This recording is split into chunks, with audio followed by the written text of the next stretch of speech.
Well, Taft is here, and he's got a rundown of what today holds, and it's going to be hot. That's all we got to say. More heat on the way with temperatures back in the mid-90s, Lisa, but we have some nice changes ahead. Some slightly cooler weather is on the way to eastern Oklahoma over the next couple of days, and it's perfect timing if you're heading out to some of the area lakes. Let's take a look at the updated lake levels. You know, Grand, as well as Tenkiller and Oologah, all reporting near normal lake levels, so some great news there.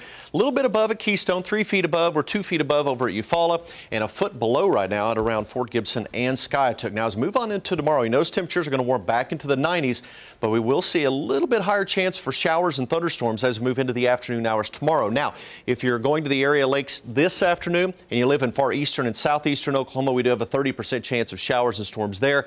The chance of rain and storms increases here in eastern Oklahoma as we move on into the afternoon hours for tomorrow. And it's all because another cold front, a weak cold front, moving our way. It's going to move through during our Friday. Outside right now, we're not tracking any rainfall here in eastern Oklahoma, southeast Kansas. All is quiet. We have seen a couple of thunderstorms developing in southwestern areas of Arkansas. I do expect a few additional showers and thunderstorms in western Arkansas through the early afternoon hours, and a few of those are going to drift back into far eastern Oklahoma. So from around Grove down toward the Sallisaw area and into far southeast Oklahoma, you have a slightly higher chance for seeing some afternoon thunderstorm activity for today.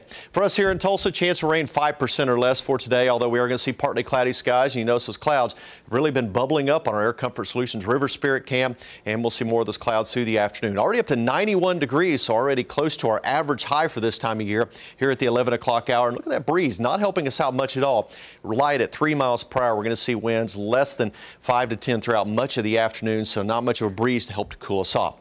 We're at 87 in Okmulgee. We're already up to 88 in Pryor, 90 in Grove and Jay, Tahlequah 90 degrees, 88 in McAllister. You factor in that humidity on top of it. This is what you have to plan for if you're going to be outside working or exercising. Already feels like 97 here in the city.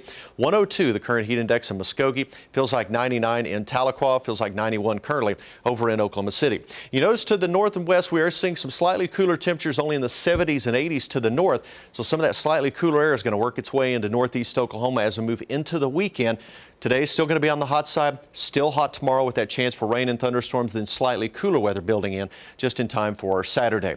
So on future track, as we move through the day, again, a few showers or thunderstorms possible in far eastern Oklahoma. Most of us will not see any rainfall for today under the partly cloudy skies. As we move into the evening hours, any storms that would develop out to our east should fall apart and weaken, and it looks like we'll see partly cloudy skies through the evening and overnight.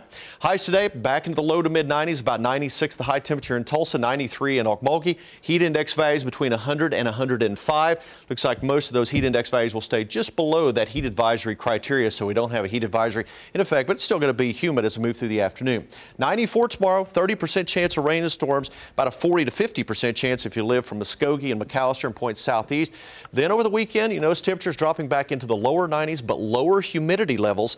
So we're not only going to see cooler temperatures, but also lower humidity, so it's going to feel a little bit better over the weekend, and we heat things right back up early next week with highs in the 90s. And you can tell by the humidity levels, guys, by looking at that 7-day, anytime you see the morning lows dropping back into the 60s this time of year, that means dry air has finally moved on in. So Saturday and Sunday will be warm, but not as bad as what we've experienced. Well, perfect for the weekend. Not bad at all, yes. Thank you, Taft. We'll be right back.